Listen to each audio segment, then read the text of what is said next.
I read unequivocal from Khalid Al-Faleh, it's what he said after dinner, as meaning more cuts to come. What does it mean to you? Well, thanks for having me on the show, firstly. I don't think it means that. I just think he means this is a commitment to reduce inventories, and whatever it takes for them to do it, that, it means they will overcomply. And he did say that in the second half, production will be similar for Saudi Arabia to the first half. And it also means that if required, after 9 months, they will continue with the deal. So I think that's for me at least, that's what it means, that they are committed to the cause.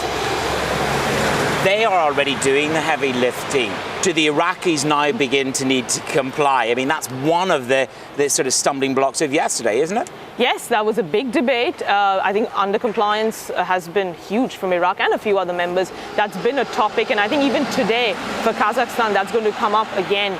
Yesterday, the king of Saudi Arabia called the prime minister of Iraq to discuss such matters as well.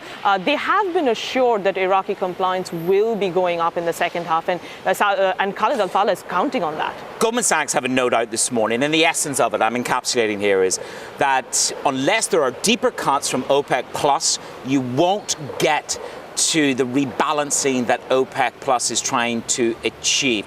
That's a synopsis. What is your take on that? So I think that assumes that the deal is only for 9 months. I think the point of moving the inventory goalpost was to say this is a very specific target. This is the 5-year average. 5-year average. So they've now moved it to 2010, 2014, which gives us about 250 million barrels of excess inventory to run down, and 150 of that is crude.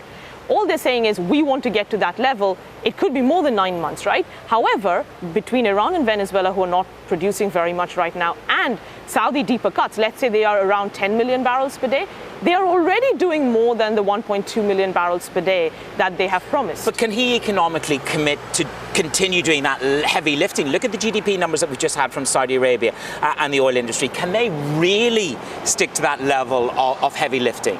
I think right now the only thing he's focused on, and Saudi Arabia in general, is revenues.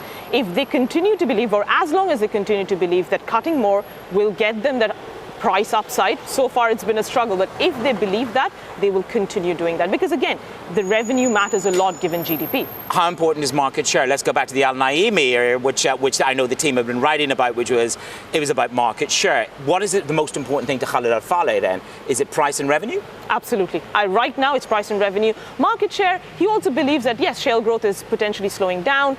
In Asia, they've actually increased market share given how much Iran and Venezuela have lost. So remember, a few years ago, they used to produce 8.5 million barrels per day, Saudis. Right now, they're 10-ish.